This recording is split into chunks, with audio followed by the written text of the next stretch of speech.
My grandson asked me a question once. Grandpa, if I told you something that sounded crazy, would you believe me or would you try to calm me down? I gave him the wrong answer. I said, I'd listen, buddy, of course I'd listen. But what I meant was I'd listen and then I'd explain why you're confused. I'd listen and then I'd fix your misunderstanding with my superior adult logic. That's not belief. That's condescension wearing a kindness mask. So when he slid that note across the table, when he asked me to trust him without explanation, he was testing whether I'd actually meant what I said, whether I could believe him, whether love was stronger than ego. I failed that test once before. I didn't fail it twice. Let me tell you what happened at that December dinner. And more importantly, let me tell you what it taught me about trust. One, about power, about the people we dismiss because they don't have the credentials to save our lives.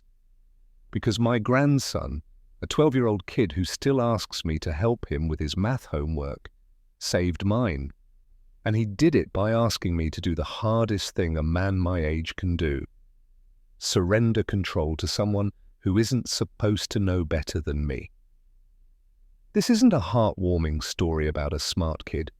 This is a story about how the hierarchies we build, old over young, experienced over inexperienced, powerful over powerless, become the very structures that get us killed, and how sometimes survival requires you to tear down everything you thought you knew about who deserves to be believed.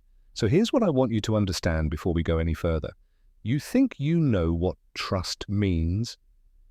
You think it's about believing people until they give you a reason not to.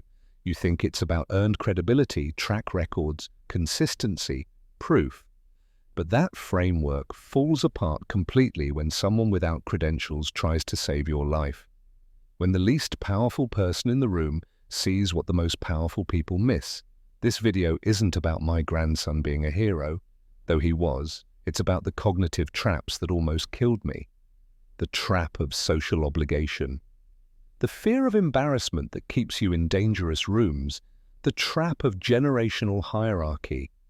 The belief that wisdom only flows downward, from old to young, never the reverse. The trap of normalcy bias. The assumption that because something looks familiar, it must be safe.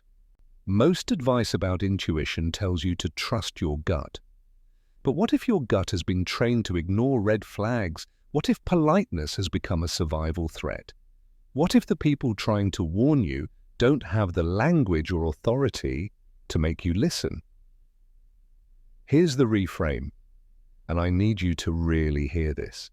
Trust isn't about who deserves your belief. It's about who you're willing to become powerless for.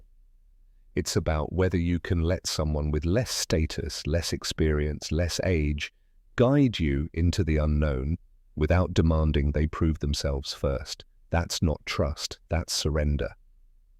And it saved my life.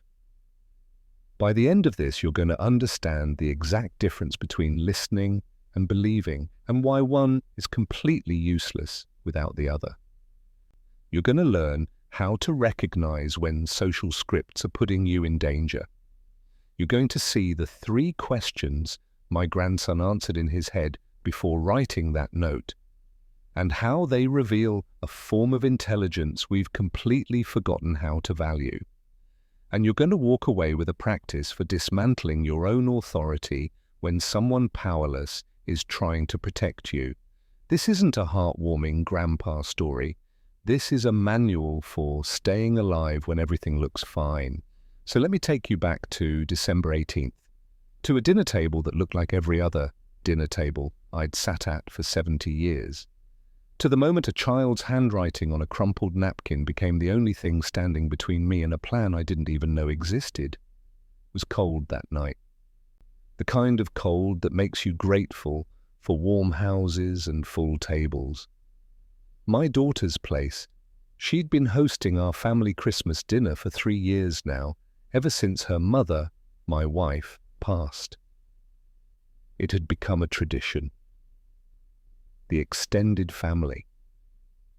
Cousins, in-laws, 23 people, crammed around a table that was really meant for 12, but nobody minded. There were Christmas lights strung up in the windows, the kind that blink on and off in a rhythm that's supposed to be festive, but mostly just makes you feel nostalgic for something you can't quite name. The smell hit you the second you walked in. Rosemary. Garlic. That particular sweetness of glazed ham that only happens once a year. My daughter had used the tablecloth my wife picked out maybe 15 years ago, cream-colored with little embroidered snowflakes along the edges. I remember thinking how much she would have loved seeing it still in use, how she would have smiled at the continuity of it all. I sat near the middle of the table, my daughter to my left, laughing at something her husband said. Her new husband. They'd been married 8 months. Glenn? Nice enough guy, I thought, worked in finance. Always dressed a little too well for family dinners, but I figured that was just his way. He'd been polite to me, asked about my health, helped me carry groceries to my car once when we ran into each other at the store. No red flags, nothing that made me think twice. My grandson, Ethan, sat diagonal from me. Quiet kid, always has been. Not shy exactly, just observant, the kind of kid who listens more than he talks, watches more than he participates. He'd just turned 12 a month earlier. Still young enough to believe in magic, but old enough to know adults lie about important things. He wasn't eating much, I noticed that. He had food on his plate, but he kept moving it around with his fork, rearranging peas and mashed potatoes like he was trying to solve a puzzle. His eyes kept darting. To Glenn, to me, to the door, back to Glenn. I thought maybe he wasn't feeling well. Stomach bug, holiday stress. Kids get overwhelmed at big gatherings sometimes. I didn't think he was profiling a threat.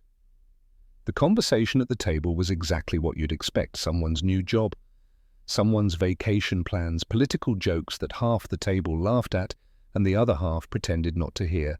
My daughter brought out a pie, apple, my favorite, and made a whole production of cutting it.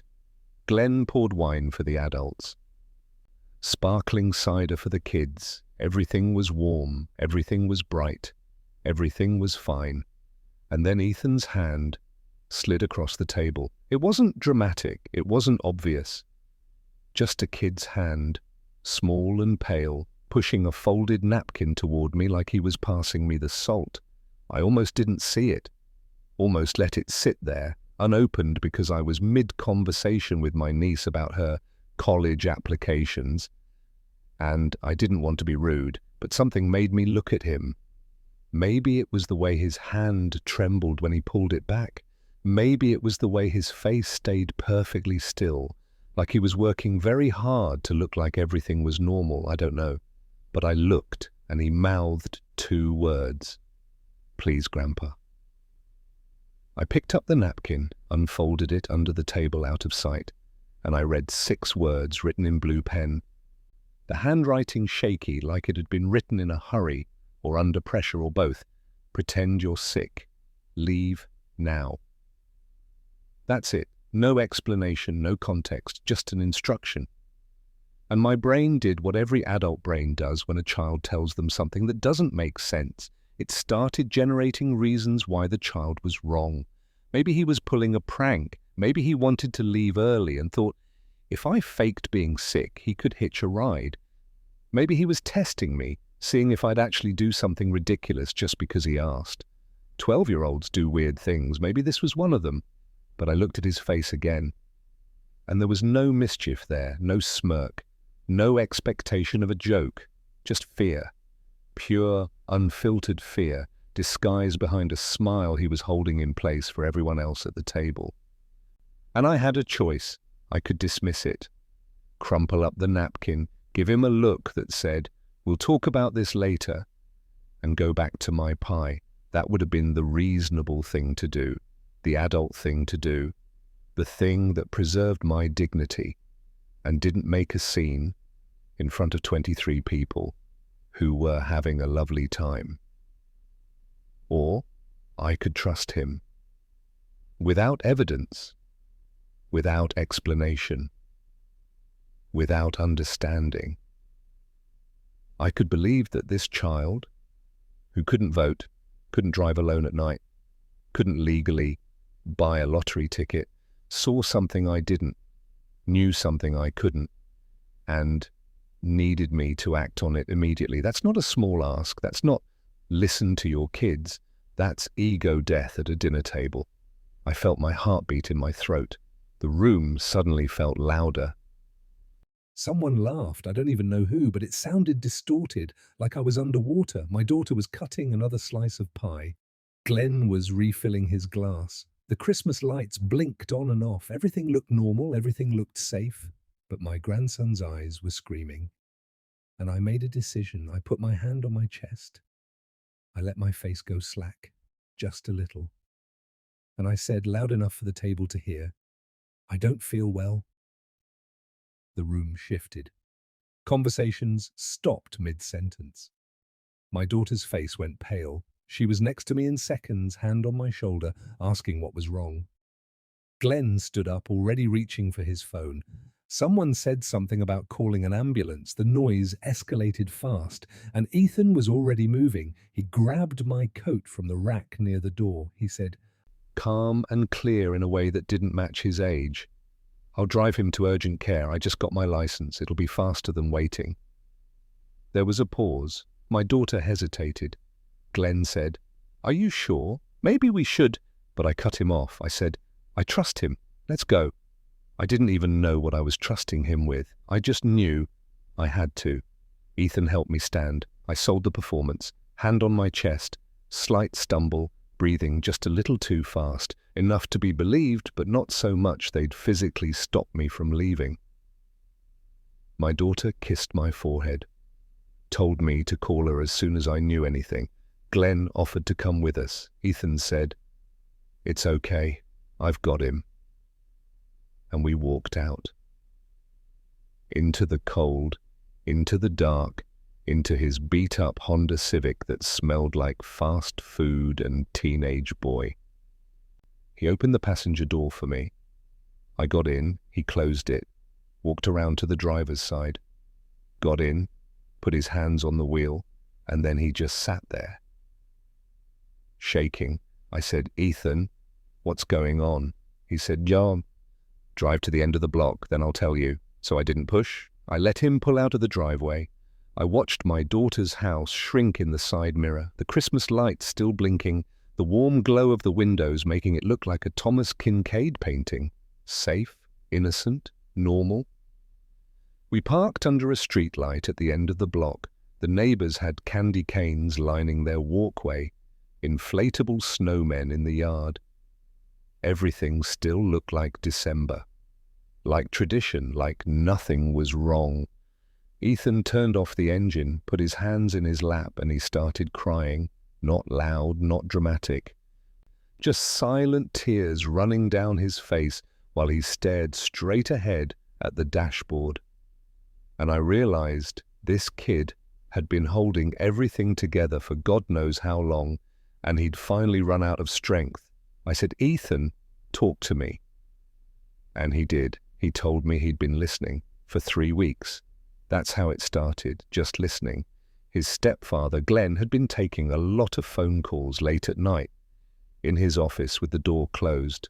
That wasn't unusual at first. Glenn worked in finance, important job, lots of clients.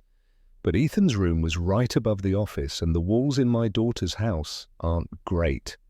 Sound carries. Ethan started hearing things, not full conversations, just pieces, fragments of sentences that didn't make sense on their own, but started to form a pattern when you put them together. Words like timeline, assets, old man, insurance. It has to look natural. Ethan said he didn't understand it at first, thought maybe it was work stuff, client stuff. But then he started paying more attention, started noticing when the calls happened, always late, always when my daughter was asleep. Started noticing Glenn's tone, not professional, desperate, scared. So he did something I didn't even know kids knew how to do anymore. He started recording, not video, just audio, little snippets on his phone, held up to the heating vent in his room that connected to the office below. He didn't get everything, but he got enough. He played me one, hands shaking, scrolling through his phone, finding the file. He hit play. Glenn's voice, muffled but clear enough. The dinner's the perfect setup. Everyone there, witnesses to the fact that he was fine before. Then the reaction, the ambulance, the paperwork. No one's going to question it. He's 70. These things happen. Another voice. A man I didn't recognize. And the DNR? Glenn. Already forged. Got his signature from a check. It'll hold up long enough. Ethan stopped the recording, looked at me, said, "There's more, but that's the one where I heard your name." I felt cold. Colder than the December air outside. Colder than anything I've ever felt. I said, "When did you record this?" He said, 2 days ago. I said, Did you tell your mum?" He nodded. She didn't believe me. She said I was misunderstanding, that Glenn's under a lot of stress at work and I'm taking things out of context. She told me not to make trouble. "Did you tell anyone else?" I tried to tell Aunt Jen. She said the same thing, said I'm being paranoid, that I watch too many crime shows. His voice broke. "Nobody believed me, Grandpa. I had the recordings and nobody believed me." And right then, as he was saying that, we heard them. Sirens, distant at first, then closer. Then right past us, 2 police cars, a fire truck, an ambulance, all screaming toward the house we'd just left. Ethan's hands locked on the steering wheel, his whole body went rigid. He whispered, "I called them." What? Before dinner, I used one of those apps, the ones that don't show your real number. I told them there was suspicious activity at the address, that someone might be in danger. I didn't know if they'd come. I didn't know if I was right. I just knew you couldn't be there. I stared at him. This 12-year-old kid who'd just orchestrated my escape from my own family's dinner table based on fragments of overheard conversations and a fear no one else would validate. I said, "Ethan, what if you were wrong?" He looked at me, tears still on his face. And he said something I'll never forget. He said, "Grandpa, if I'm wrong, you're embarrassed. If I'm right and I do nothing, you're dead. I can live with you being mad at me. I can't live with you being gone." That's when I understood. This wasn't a kid overreacting. This was a kid who'd done the math, who'd weighed the risks, who'd made a choice that no child should ever have to make. And he'd chosen me. We sat there in that car for maybe 5 minutes, watching the lights from the emergency vehicles reflect off the neighbors' windows. Neither of us knowing what was happening inside that house. Neither of us knowing if Ethan's instincts were right or if we'd just created a disaster out of paranoia. And then my phone rang. It was my daughter. I answered. She was crying. Screaming, actually, barely coherent, but I caught enough. "Dad, the police are here. They're arresting Glenn. They said they found something in your drink. They said they said he was trying to..." Her voice dissolved into sobs. Someone else took the phone. An officer. Calm. Professional. Asked me where I was. Asked if I was safe. Told me not to come back to the house yet. Told me they'd need to ask me some questions, but that I needed to know my grandson had likely saved my life. I hung up. Looked at Ethan. He was staring straight ahead, still gripping the wheel, still shaking. I said, "You were right." He didn't say anything, just nodded. Like he'd known all along but had been terrified no one else would see it. I reached over and put my hand on his shoulder, and I said the thing I should have said 3 weeks ago when he first tried to tell his mother, the thing I should have said when he asked me if I'd believe him, even if it sounded crazy. I said, "I believe you. I'm sorry I made you prove it first." We found out later what the plan was, and it's worse than you think. Glenn had been in financial trouble, deep trouble, the kind that doesn't get solved with a loan or a payment plan. He owed money to people who don't forgive debt, and he'd done the math. My assets, my life insurance, my will that left everything to my daughter, his wife. The plan was elegant in a horrible way. At the dinner, surrounded by witnesses, I'd suddenly have a medical episode, a reaction to something in my drink, medication tampering, though subtle enough to look like a natural event. I'm 70. I take blood pressure medication, heart medication. Nobody would be shocked if I had an event. The ambulance would come, but it wouldn't be a real ambulance. Glenn had a friend, a former EMT who'd lost his license, desperate for money. He'd show up in a decommissioned rig, dressed the part, official enough that no one would question it in the chaos. They'd take me, rush me to the hospital. But we wouldn't go to the hospital, and somewhere in transit with the forged DNR in hand, I'd be declared dead. Tragic. Sudden, but not suspicious. Old man, bad, heart. These things happen. By the time anyone thought to ask questions, the paperwork would be processed. The insurance would be filed, the money would be moved, and Glenn would be the grieving son-in-law, comforting his widowed daughter, managing the estate. It was supposed to look like bad luck, a sad story people tell at future family dinners. Remember when Grandpa passed on Christmas, right there at the table? At least he was with family. But Ethan heard the word timeline, heard old man, heard natural, and he connected dots that no one with credentials was willing to see. The police found the tampered medication in my coat pocket. Glenn had slipped it in when he offered to hang my coat up for me at the beginning of the night. They found the texts between Glenn and his accomplice. They found the forged DNR in Glenn's office. They found everything because a 12-year-old boy refused to let the adults dismiss him. Now, let me tell you what this actually taught me, because it's not just about Glenn. It's not even just about that dinner. It's about every structure we build that prioritizes authority over accuracy, credentials over clarity, status over sight. Here's the thing about authority. We've outsourced our survival instincts to it.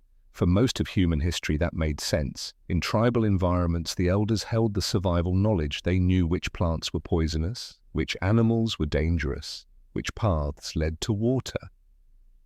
Trusting them wasn't just respect, it was practical. It kept you alive. But we're not in that world anymore, and here's what we've forgotten. Authority and awareness are not the same thing. In fact, they're often inversely correlated. The more power you have, the less you need to pay attention. The more comfort you accumulate, the duller your threat detection becomes. Because you can afford to be wrong, you have cushions, safety nets, resources that protect you from the consequences of missing something. But the people without power, they can't afford to miss anything. They're watching every micro-expression, every tone shift, every inconsistency, because their survival depends on it. My grandson wasn't embedded in the adult social scripts. He wasn't performing politeness. He wasn't protecting relationships or reputations. He wasn't thinking about Glenn's feelings or my daughter's marriage or the awkwardness of making an accusation. He was just watching data. Who drinks more when certain topics come up? Who avoids eye contact? Who changes their tone when they don't know you're listening? He was doing reconnaissance while the rest of us were doing etiquette. And here's the trap. When someone without credentials presents information, we don't just doubt the information. We doubt their capacity to understand information. You're too young to get it. You're overreacting. You don't have the full picture. Let the adults handle this. That reflex, that dismissal reflex, almost killed me. Because here's what actually happened. Ethan saw clearly, precisely, because he had no authority. His lack of status was his superpower. He didn't have to protect Glenn's reputation. He didn't have to preserve family harmony. He didn't have to manage my daughter's feelings or worry about looking paranoid. He just had to keep me alive. And that clarity, that freedom from social obligation, gave him a kind of vision I'd lost decades ago. So here's the reframe. And I need you to really sit with this. Authority is not the same as accuracy. Status is not the same as sight. The least powerful person in a room might be the only one with nothing to lose by telling the truth. Think about that. In your own life, who are you dismissing? Who's trying to tell you something that sounds crazy? And you're listening, but not actually changing your behavior. Who's seeing something you're too comfortable to notice? Because I promise you, the person trying to save you might not look like a savior. They might be young, scared, inarticulate. They might not have the language to make you believe them. But if you wait for perfect evidence, you'll wait too long. Let me tell you about the other trap, the one that almost kept me in that chair even after I read the note. Politeness. I almost stayed because leaving would have been embarrassing. Think about that. My life was in danger, though I didn't know it yet, and my primary concern was not making a scene. I would have had to explain myself, justify my discomfort, risk being wrong in front of 23 people, and the social cost of that felt higher than the ambiguous threat. That's not an accident. That's not me being uniquely weak or stupid. That's conditioning. That's a lifetime of being taught that social harmony matters more than personal safety. Don't make trouble. Don't be rude. Give people the benefit of the doubt. You're being paranoid. These are scripts, and predators know them. They rely on them. They count on the fact that you'll suppress your alarm bells to avoid awkwardness. Glenn knew I wouldn't suspect danger in a setting associated with love. The Christmas dinner, the family gathering, the warm lights and the homemade pie. And that wasn't an accident, that was strategy. Because danger doesn't show up looking like danger. It shows up looking like a Tuesday, like mashed potatoes and small talk, like your daughter's husband asking if you want more gravy. Normal is the perfect disguise, and we're trained not to question it. There's a term for this, normalcy bias. It's the brain's tendency to assume that what has been safe will continue to be safe. It's an energy-saving mechanism. We don't constantly reassess our environment. We rely on patterns. We categorize experiences as known or unknown, and safe or dangerous, and then we go on autopilot. I'd been to 100 family dinners.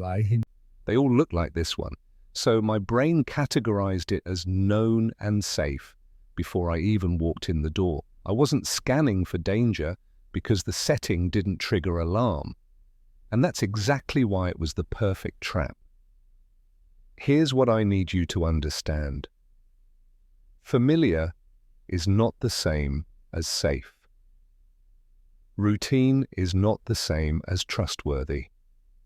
The most dangerous thing in your life might look exactly like every other Tuesday. And the reason you won't see it is because you've been taught that your discomfort is the problem, that your urge to flee is rude, that your suspicion is paranoia. But your discomfort is data. Your urge to flee is not rudeness, it's intelligence. If you feel the need to perform comfort, ask yourself, who benefits from my performance? Because I'll tell you who benefits: the person who needs you to stay in, the person who needs you to not ask questions, the person who's counting on your politeness to keep you compliant. At that dinner table, Glenn needed me to stay. He needed me to eat, to drink, to trust. And the social contract, the one that says you don't make a scene, you don't question your host, you don't leave early without a good reason, was his weapon. Ethan broke that contract. He asked me to be rude, to be disruptive, to prioritize survival over etiquette. And thank God I listened. So here's the practice. Next time you feel obligated to stay somewhere that feels wrong, ask yourself this question. Am I staying because it's safe, or because leaving would be inconvenient for someone else? If the answer is the second one, you need to leave. You don't need a reason, you don't need proof, you don't need to justify it. You just need to go. Write yourself a one-sentence exit script right now, something like, I need to leave, I'll explain later. Or even simpler, I have to go. Practice saying it out loud. Feel the discomfort of not justifying yourself. Sit with it. Because that discomfort is the only thing standing between you and freedom. You do not owe anyone an explanation for protecting yourself. Say that again, out loud if you can. I do not owe anyone an explanation for protecting yourself. Predators rely on your need to justify. Remove that need, and you remove their leverage. Now let me talk about belief, because this is where most of us get it wrong. I told Ethan I'd listen to him, and I meant it. I really did. But what I meant was I'll hear your words, I'll nod, I'll empathize, and then I'll guide you back to reason. That's not listening. That's waiting for your turn to correct. Real belief, the kind that saves lives, means acting as if the other person's reality is true even when you can't see it yet. It means trusting their fear more than your comfort. It means letting their perception rearrange your behavior before you have proof. And that's hard. That's maybe the hardest thing you can ask a human to do, because it requires ego death. It requires admitting you don't have all the information. It requires becoming, temporarily, the student. For me, a 70-year-old grandfather, to take orders from a 12-year-old boy without explanation is a complete inversion of identity. But that inversion saved my life. Here's what Ethan understood that I didn't. If he'd explained in the note, I would have evaluated his explanation. I would have weighed his evidence. I would have found it insufficient. I would have dismissed it. So he didn't explain. He just asked me to trust him, and not because he wanted power, but because he needed speed, and speed requires surrender. Think about the people in your life who tried to warn you about something. A friend who said, I don't trust that person. A child who said, I don't like going there. A co-worker who said, something feels off about this. Did you believe them, or did you listen and then explain why they were wrong? Did you act as if their reality was true, or did you reassure them they were overreacting?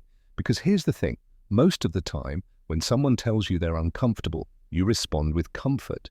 You soothe, you rationalize, you explain away their fear, and you think you're being helpful.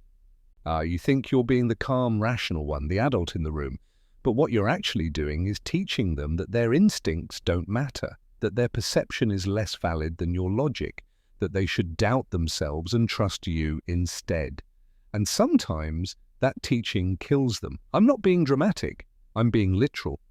The number of people, especially women, especially children, who've been harmed because someone talked them out of their fear is staggering. He's probably harmless. You're being paranoid. I'm sure there's a reasonable explanation. Don't jump to conclusions. These are the things we say when we prioritize our comfort over someone else's safety. So here's the practice, and I want you to try this. Once a day, when someone tells you they're uncomfortable, scared, or sensing something wrong, respond with this exact phrase. I believe you. What do you need? That's it. Don't ask them to explain. Don't offer alternative interpretations. Don't reassure them they're overreacting. Just believe them. Then ask what action belief requires. You know what happens when you do this? You become a safe person to tell the truth to. You become someone people warn. And in a world full of danger dressed as normal, that might be the most important thing you can be. Let me tell you about the intelligence of the powerless, because this is something we've completely forgotten how to value. My grandson saw what I missed because he's been studying Glenn for 8 months, learning his moods, his patterns, his tells. He's had to. Children in unstable environments become profiling experts. They learn to read micro-expressions, to track inconsistencies, to prepare escape routes. It's not paranoia, it's adaptive hypervigilance.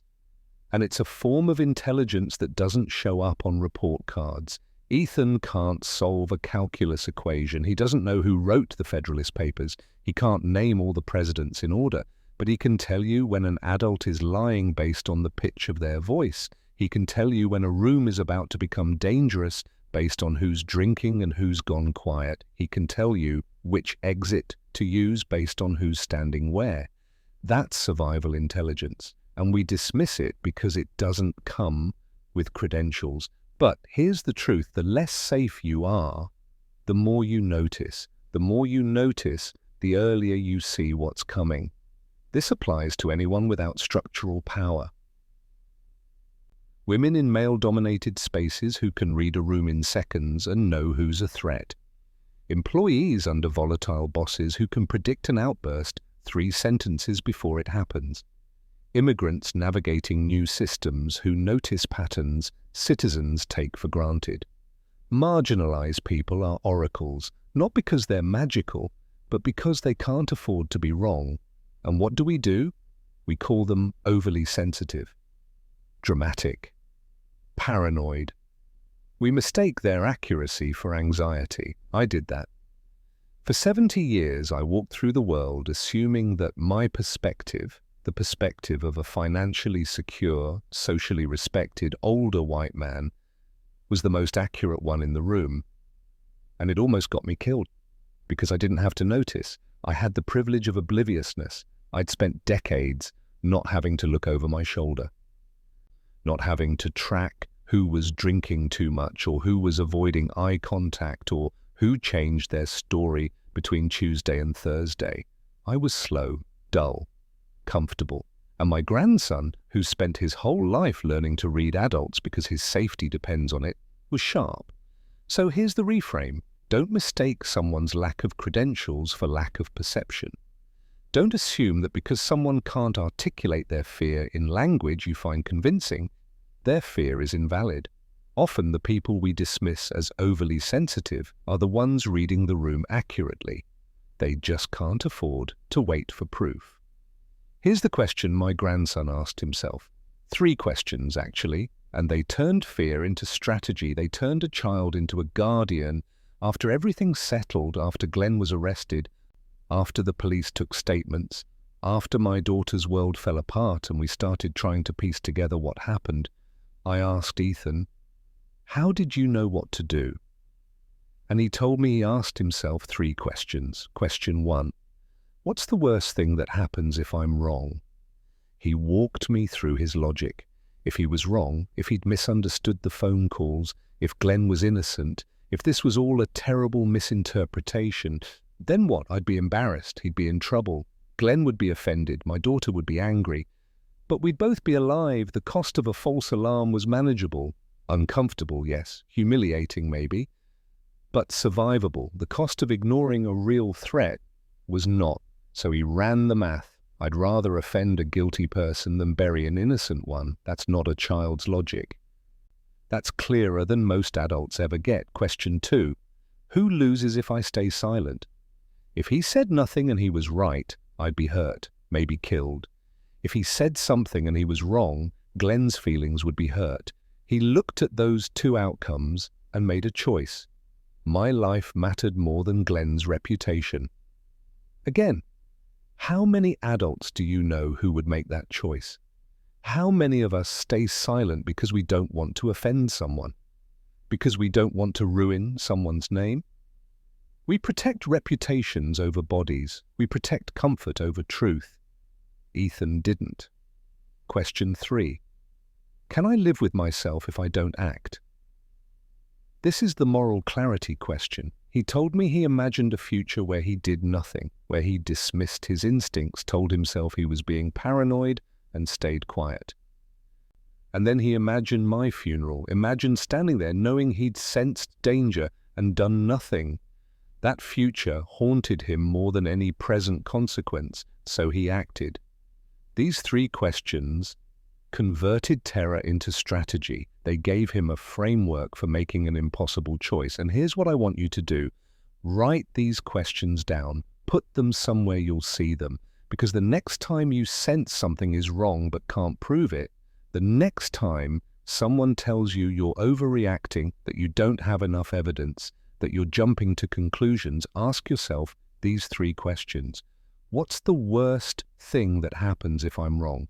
Who loses if I stay silent? Can I live with myself if I don't act? Let them reorganize your risk assessment. Let them give you permission to trust your instincts even when no one else does. Because sometimes the scariest thing you can do is also the only thing that keeps you alive. Now I want to talk about what happened after. Because the aftermath of something like this doesn't end when the police leave. It doesn't end when the bad guy gets arrested and everyone tells you how lucky you are. It ends, if it ends at all, when you've reckoned with every assumption you made that almost killed you. My daughter's marriage was over, obviously. But more than that, her entire reality had been dismantled. The man she'd loved, trusted, built a life with, he'd been plotting to kill her father. For money. While sitting across from her at breakfast, while kissing her goodnight, while playing the role of devoted husband. She asked me a question I'll never forget. She said, "Dad, how did I not see it? How did I share a bed with someone capable of that and not know?" And I didn't have a good answer, because the truth is, we don't see what we're not looking for. We don't question what looks like love, but Ethan saw it. A 12-year-old kid who'd only known Glenn for 8 months saw what my daughter, an intelligent, capable, emotionally aware woman, missed entirely. Why? Because Ethan wasn't in love with him. Ethan wasn't married to him. Ethan wasn't performing the identity of happy wife or blended family or this is working out. Ethan was just watching. No emotional investment, no script to follow, just observation. And here's what that taught me. Intimacy can be a blindfold. The closer you are to someone, the easier it is for them to harm you. Not just physically, though that's true too, but cognitively. Because you've turned off your threat detection. You've decided this person is safe. You've put them in the category of trusted. And once someone's in that category, you stop scanning for danger. You assume family means safety. You assume love means loyalty. You assume that because someone has access to you, they won't abuse that access. Most abuse happens in exactly these blind spots. The stepfather who harms the child. The husband who controls the wife. The caregiver who exploits the elder. The friend who manipulates the friend. It happens in intimate spaces precisely because those are the spaces where we've lowered our defenses. And we don't want to believe it. We don't want to live in a world where the people closest to us might also be the people most capable of hurting us. So we don't look. We explain away red flags. We rationalize inconsistencies. We tell ourselves we're being paranoid or untrusting or damaged. But sometimes, the most dangerous thing in your life will be someone you love. And the person who sees it won't be you. It'll be the outsider, the one who doesn't have skin in the game, the one who's watching without the distortion of hope or attachment or identity. For my daughter, that was her son. And thank God she raised a kid who trusted his instincts more than he trusted the adults around him to believe him. Let me tell you what I learned about listening, real listening, the kind that actually changes outcomes. A week after everything happened, Ethan and I sat in my living room, just the two of us. My daughter was at a lawyer's office dealing with the wreckage of her marriage. Ethan had been quiet for days, withdrawn. I could tell he was carrying something, so I asked him, I said, "What's on your mind, buddy?" And he said, "I'm scared I ruined Mum's life." I felt my chest tighten, because here's this kid who saved my life, who did everything right, who showed more courage than most adults ever will, and he's sitting there thinking he's the problem. I said, "Ethan, you didn't ruin anything. Glenn did." He shook his head. "But if I hadn't said anything, she'd still be married. She'd still be happy. Or at least she'd think she was happy. Now she's not, and that's because of me." And I realized he's carrying the weight of being right, the burden of seeing clearly, because sometimes the truth doesn't set you free. Sometimes it just ruins everything you thought you knew. I didn't have a script for this. I didn't have a platitude that would make it better. So I just told him the truth. I said, "You're right. Your mum's life looks worse right now than it did before. Her marriage is over. She's hurt. She's angry. She feels betrayed and stupid and scared. And none of that would be happening right now if you'd stayed quiet." He looked at me, waiting for the but. I said, but Glenn was still who he was. The plan was still the plan. Your mum was still married to someone who was willing to kill for money. That was true whether she knew it or not. You didn't create that reality. You just exposed it. But she didn't have to know. No, I said, she didn't have to know. She could have gone on thinking she was safe, thinking she'd found a good man, thinking her life was stable, and then one day I'd be dead and she'd find out anyway. Or maybe she wouldn't. Maybe she'd live the rest of her life married to a man who killed her father and she'd never know. Is that better? He didn't answer. I said, "Ethan, you gave her the truth, and the truth is painful. It's going to hurt for a long time, but it's not a lie. And you can build a life on the truth. You can't build a life on a lie. Eventually it collapses, and the longer it takes to collapse, the worse the damage." He was crying now, quietly, and I put my arm around him. I said, "You did the hardest thing a person can do. You told the truth when no one wanted to hear it. You disrupted everyone's comfort to keep someone safe." And I know it doesn't feel like a victory right now. I know it feels like you broke something, but you didn't. You revealed what was already broken, and that's not the same thing. We sat there for a long time, and I thought about all the times in my life when someone tried to tell me a hard truth and I dismissed them because I didn't want to deal with the disruption. All the times I chose comfort over clarity, and I made a promise to myself I would never do that again. Here's what I want you to understand about the cost of being right. Because no one talks about this. We celebrate whistleblowers in theory. We say we value truth-tellers. We build monuments to people who stood up when everyone else stayed silent. But in practice, we punish them. We call them disruptive, divisive, difficult. We say they're stirring up trouble, making things harder than they need to be, ruining the vibe, because the truth is inconvenient. It requires change. It requires us to rethink everything we thought we knew. It forces us to grieve the version of reality we preferred. Ethan saved my life, but he also ended his mother's marriage. He exposed a truth that shattered her sense of safety. He made her look at someone she loved and see a monster instead. That's not a clean win. That's not a feel-good story. That's trauma. And he's going to carry that, not because he did the wrong thing. He didn't. But because doing the right thing isn't the same as doing the easy thing or the painless thing. The person who tells the truth often pays the highest price. Think about that in your own life. Who have you punished for being honest? Who have you distanced yourself from because they made you uncomfortable? Who have you labeled as negative or paranoid or too much because they refused to pretend everything was fine? And what did they see that you didn't want to look at? Because here's what I've learned. The people who make you uncomfortable are often the people trying to save you. They're not trying to ruin your peace. They're trying to protect your life.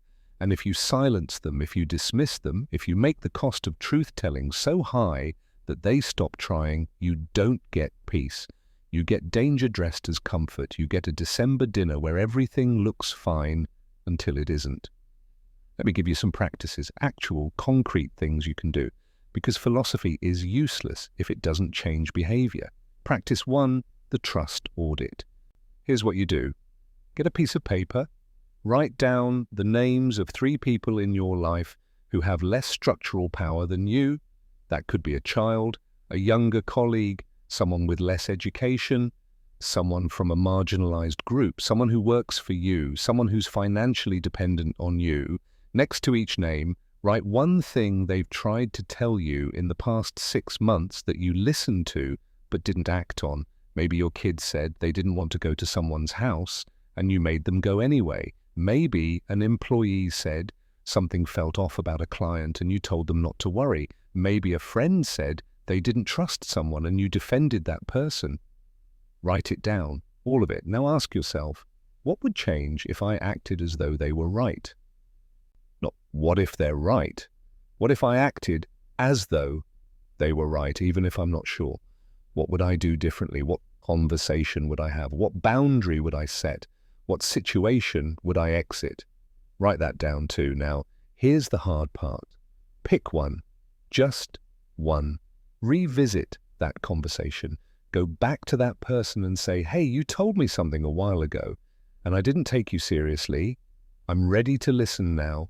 Really listen. Can we talk about it again? You know what happens when you do this? Two things. One, you might learn something that changes everything. You might find out you were wrong, that they were seeing something you missed, that your dismissal put someone, maybe you, maybe them, in danger. Two, even if it turns out they were wrong, even if their fear was unfounded, they learn that you're someone who will come back, who will reconsider, who won't make them pay for being honest.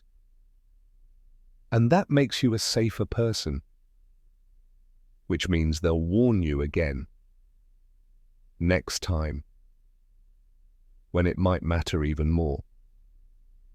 This practice breaks the reflex of automatic dismissal. It creates space for bottom-up wisdom, for the intelligence of the powerless to actually reach the people in power.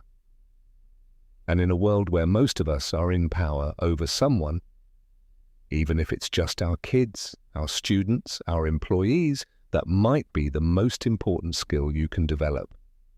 Practice 2, the politeness interrupt. This one's about giving yourself permission to leave. Here's what you do. Identify one recurring situation where you feel obligated to stay despite discomfort. Maybe it's a family gathering that always leaves you drained, a work meeting that feels toxic, a friendship that takes more than it gives, a relationship dynamic where you feel trapped. Write it down. Be specific. Now write a one-sentence exit script, something you can say that requires no explanation and no justification. Examples: I need to leave now. I'll explain later. I have to go. This isn't working for me. I'm leaving. I'm not comfortable. I'm going to step out. That's it. No apology, no lengthy reason, no permission seeking. Now practice saying it out loud right now. Say it to your empty room. Say it to your mirror. Say it until it feels less impossible. Feel the discomfort of not justifying yourself. Sit with it. Notice how your brain scrambles to fill in the explanation. I need to go because... No, stop. Just I need to go because here's the thing. Predators, manipulators, people who benefit from your compliance, they rely on your need to explain. They rely on the fact that you'll stand there, justifying your discomfort, giving them time to talk you out of it. You're overreacting. Just stay a little longer. You're making this a bigger deal than it is. Don't be rude. If you need their permission to leave, you'll never get it. But if you give yourself permission, if you make it a statement, not a negotiation, there's nothing to argue with. You're not asking, you're informing, and then you leave. Practice this. Because one day, your life might depend on your ability to walk out of a room without waiting for consensus. Practice 3, belief training. This one's simple but hard. Once a day, when someone tells you they're uncomfortable, scared, or sensing something wrong, respond with exactly these words. I believe you. What do you need? Do not. Ask them to explain. Offer alternative interpretations. Reassure them they're overreacting. Play devil's advocate. Give advice unless they ask for it. Just, I believe you. What do you need? Then listen. Really listen. Not to respond. Not to fix. Not to guide them back to comfort. Just to understand what belief requires from you. Maybe it requires you to leave with them. Maybe it requires you to make a phone call. Maybe it requires you to sit with them in their fear without trying to make it go away. Whatever it is, do it. Or if you can't do it, be honest about that. I believe you and I can't do that, but here's what I can do. But start with belief. Let belief be the foundation, not the conclusion you arrive at after evaluating their evidence. So, you know what happens when you practice this? You rewire your reflex. You train yourself to trust perception over proof. You become someone people can tell the truth to. And in a world full of danger, being that person might save a life. It saved mine. Practice 4. The normalcy check-in. This one's about disrupting autopilot. Every Sunday, or whatever day works for you, set aside 10 minutes. Get a journal or a notes app. Ask yourself this question. What part of my life looks so normal that I've stopped questioning it? Write down one thing. Just one. A relationship, a job, a living situation, a family dynamic, a routine, a belief about someone. Now ask, if I were meeting this for the first time today, what would I notice? What would concern me? Write whatever comes up. Don't censor it. Don't dismiss it as paranoia. Maybe you notice that your partner always controls the money and you never questioned it because that's just how we do things. Maybe you notice that your boss's jokes are actually cruel and you've normalized them because everyone else laughs. Or maybe you notice that you don't actually feel safe in your own home, but you've lived there so long you forgot to question it. Well, write it down. You don't have to act on it immediately. You don't have to blow up your life. Just notice. Just let yourself see what you've been trained not to see, because normalcy bias is dangerous. It keeps you in situations that are slowly killing you because they don't look like danger, they look like life. This practice breaks that. It keeps your threat detection active even in familiar spaces. It reminds you that familiar is not the same as safe. And sometimes that reminder is the difference between staying too long and leaving just in time. Practice 5. Empowering the messengers. This one's for those of you who have people in your care. Kids, employees, students, anyone who depends on you or looks up to you. Here's what you do. Create a no questions asked signal. Sit them down, have this conversation. I want you to have a way to warn me if you ever feel unsafe or sense something's wrong, even if you can't explain it. So we're going to create a code word. If you ever say this word to me, in person, in a text, doesn't matter. I will trust you immediately. I won't ask you to explain. I won't question you. I will just act. We'll get out, we'll leave, we'll handle it. Whatever you need. What word do you want it to be? Let them choose. Let them have ownership over it. Then practice it once in a low-stakes situation so they know you're serious. Say the word right now. Let's see what happens. And when they do, you drop everything. You act. You show them that their word has power. You know why this matters? Because it removes the burden of proof. It gives them a tool that doesn't require them to convince you first. It says, your instinct is enough. Your fear is valid. You don't need evidence to deserve my protection. Ethan didn't have that. He had to convince me. He had to gather recordings and clues. And still, I almost didn't listen. But if we'd had a code word, if I'd told him years ago, if you ever sense I'm in danger, just say the word and I'll trust you. He wouldn't have carried that weight alone. He wouldn't have spent 3 weeks trying to get adults to believe him. He would have just said the word, and I would have left. Give the people in your care that power, especially the ones who don't have structural power anywhere else. Because the person trying to save you might be someone you've been taught to manage, not listen to. Change that. Let me tell you what happened to Glenn. He went to prison.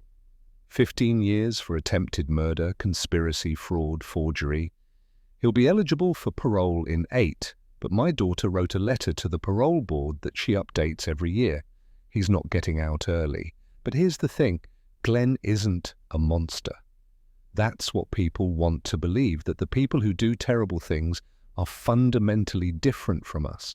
that they're evil in some obvious, identifiable way, that we'd see it coming. Glenn was charming, thoughtful. He remembered birthdays. He brought flowers for no reason. He was good to my daughter right up until he wasn't. He played with Ethan, taught him how to throw a baseball, asked about his homework. He was a normal person who made a monstrous choice when he got desperate. And that's scarier than if he'd been obviously evil, because it means anyone can become dangerous under the right circumstances. It means the person sitting across from you at dinner might be plotting your death while asking you to pass the salt. It means you can't rely on someone seeming nice to keep you safe. That's a hard truth. I don't like it, but it's true. So what do you do with that? How do you live in a world where danger looks like normalcy and the people closest to you might also be the people most capable of hurting you? You pay attention. You listen to the people who notice things you don't. You trust discomfort more than performance. You give yourself permission to leave without justifying it. You believe the messengers even when they don't have credentials. You ask better questions. You disrupt your own autopilot. You stay awake, not paranoid, not anxious, just awake. Because the goal isn't to live in fear. The goal is to live in clarity.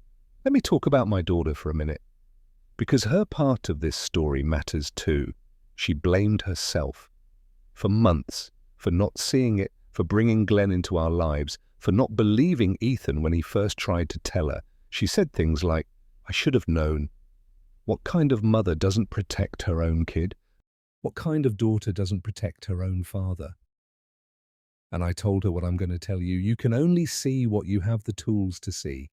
My daughter didn't have the tools. She'd been taught, like most of us have, to trust love, to assume good intent, to give people the benefit of the doubt, to prioritize harmony over suspicion.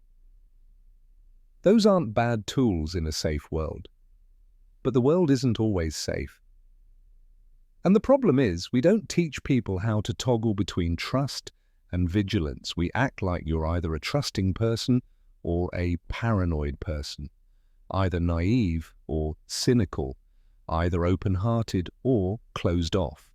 But that's not how it works. You can be open-hearted and discerning. You can be loving and watchful. You can give people chances and pay attention to what they do with those chances. It's not binary. It's both. My daughter is learning that now. She's learning to listen to her son in a different way. She's learning that his discomfort is data, not something to manage or soothe away. She's learning that love doesn't mean blind trust. It means staying awake. And that's hard. It's painful. It requires grieving the version of herself that believed safety was a given, but she's doing it, and I'm proud of her. Because healing from betrayal isn't about never trusting again. It's about trusting differently, more wisely, more selectively. It's about building a relationship with your own instincts, learning what your discomfort feels like, learning to honor it before it becomes a crisis. And it's about surrounding yourself with people who see things you don't, people who will tell you the truth even when it ruins everything, people like Ethan. Here's something I think about a lot now. What if Ethan had been wrong? What if Glenn was innocent and Ethan had misunderstood the phone calls and we'd traumatized an entire family for nothing? I've asked myself that question 100 times. Because it matters. The calculus matters. And here's what I keep coming back to. If Ethan had been wrong, we would have hurt Glenn's feelings. We would have disrupted Christmas. We would have caused a huge fight. My daughter would have been furious. Ethan would have been in trouble. I would have been embarrassed. All bad outcomes, all painful, all things I would have wanted to avoid. But we'd all still be alive. And once we figured out it was a misunderstanding, we could have repaired it, apologized, rebuilt trust, moved forward. But if Ethan had been right, which he was, and he'd stayed silent, I'd be dead. There's no repairing that. There's no moving forward from that. There's no, oops, my bad, let me fix it. So when I weigh those two outcomes, false alarm versus missed threat, The choice is obvious. I'll take the false alarm every single time. And here's what I want you to hear. So should you. The cost of overreacting is discomfort. The cost of underreacting is death. Choose discomfort. Choose the embarrassment of being wrong over the tragedy of being too late. Choose the awkwardness of leaving early over the danger of staying too long. Choose belief without proof over doubt that kills. Because you can recover from a false alarm, you can't recover from ignoring a real one. Let me tell you about the conversation I had with Ethan a few months after everything settled. We were sitting in my backyard. He was helping me rake leaves, or pretending to help while mostly just jumping in the piles. And out of nowhere he said, "Grandpa, do you think I'm going to be scared of people now, like forever?" I stopped raking, sat down on the porch steps. He sat next to me. I said, What do you mean? He said, "I don't know. I keep thinking about how I didn't trust Glenn. And I was right not to trust him. But what if now I don't trust anyone? What if I'm just suspicious all the time and I miss out on good people because I'm too busy looking for bad ones?" And I realized this is the cost of being right. This is the weight he's carrying. I said, "That's a good question, and I don't have a perfect answer. But here's what I think. I think there's a difference between being paranoid and being aware. Paranoid means you see threats that aren't there. Aware means you notice patterns and respond to them. You weren't paranoid about Glenn, you were aware. You paid attention to data. You acted on evidence, even if the evidence was subtle." He nodded, but I could tell he wasn't convinced. I said, "Here's the thing, Ethan. You're always going to be more watchful than other people. You're always going to notice things they miss. That's not damage. That's a skill. And yeah, it might make you slower to trust. It might make you more cautious. But that's not a bad thing. Caution keeps you alive. But it's exhausting." I know it is." We sat there for a while. Then I said, you know what I think the goal is? Not to stop being watchful, but to find people who've earned your watchfulness. People who prove over time that they're safe. Not because they perform safety, but because they are safe, consistently. People who don't punish you for being cautious.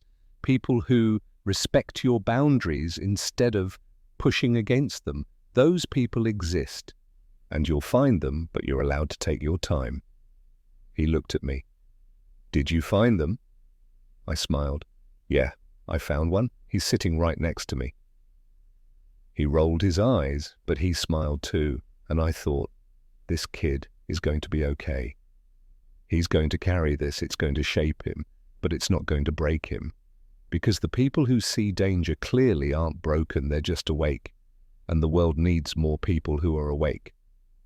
Here's what I want to say to those of you who've been in Ethan's position, the ones who've tried to warn someone and no one believed you. I see you. I know what it's like to sense danger and have everyone tell you you're overreacting, to gather evidence and still be dismissed, to scream into the void while everyone around you smiles and tells you everything's fine. I know the loneliness of being right when no one else is ready to see it. And I'm sorry you had to carry that alone. I'm sorry no one made it easier for you. I'm sorry the cost of being right was so high. But I need you to know you weren't wrong. Your instincts weren't broken. Your perception wasn't flawed. You saw something real, and the failure wasn't in your seeing. It was in everyone else's refusal to look. And I need you to keep doing it. Keep noticing, keep warning, keep telling the truth, even when it's inconvenient, even when it disrupts, even when people punish you for it. Because eventually, someone will listen. Eventually, someone will choose belief over comfort. Eventually, your clarity will save a life. It might not be the life you were trying to save. It might not happen when you want it to, but it will matter. You matter. Your vigilance matters. Your refusal to pretend matters. Your willingness to be the one who sees clearly while everyone else looks away. That matters more than you know, so don't stop. Don't let the dismissals make you doubt yourself. Don't let the cost make you go silent. The world needs people like you. I needed someone like you. And because a 12-year-old boy refused to stop trying, I'm still here. Let me bring this home. I walked into a December dinner as a man who thought he understood trust. I thought trust meant weighing evidence, measuring credibility, letting experience guide me. I thought wisdom flowed from old to young, from powerful to powerless, from those with credentials to those without. I thought I knew how the world worked. And then a child slid a note across the table and asked me to abandon everything I thought I knew. He asked me to trust him without proof, to believe him without understanding, to surrender my authority and follow his lead into the unknown.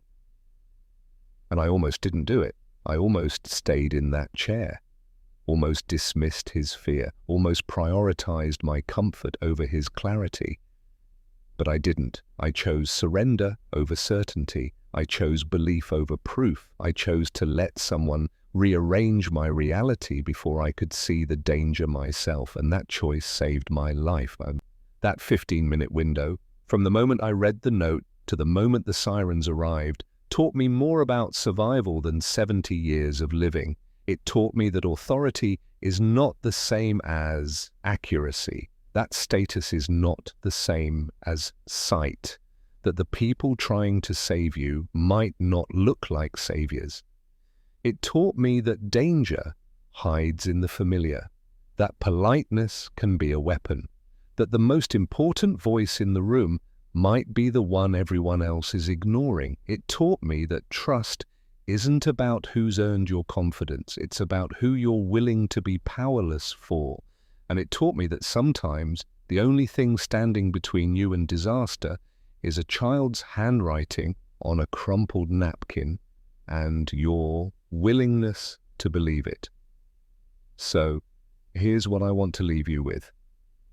You are not too old to be saved by someone young. You are not too smart to be guided by someone you've underestimated. You are not too experienced to be wrong about who sees clearly.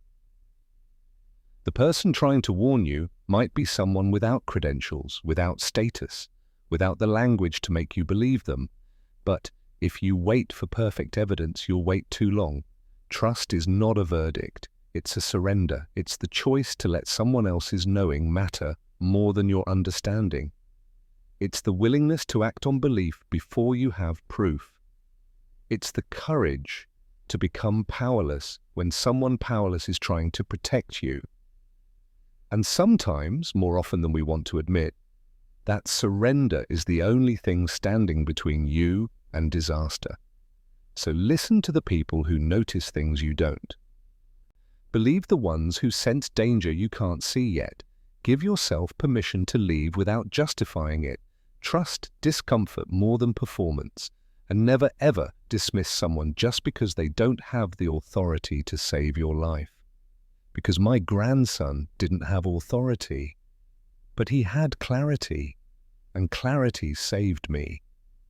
If this story shifted something in you, if it made you think of someone you've dismissed, or a time you ignored your discomfort, or a child in your life who sees more than you've given them credit for, I want to hear about it. Leave a comment. Tell me who you need to start believing. Tell me what you've been ignoring that you need to look at. Tell me about the person in your life who tried to warn you and you didn't listen. Because the more we talk about this, the more we acknowledge that the people without power often see the clearest, the more we create a world where those people get believed before it's too late. And if you want more stories like this, more truths that don't give you easy answers, but give you better questions, hit subscribe, turn on notifications, stay close. Because the world needs more people who are willing to trust the messengers no one listens to. The world needs more people who choose surrender over certainty. The world needs more people who understand that sometimes a child's scribbled note is wiser than 70 years of experience. Thank you for being here. Thank you for staying. Thank you for listening to a story about the time I almost died because I thought I knew better than a 12-year-old.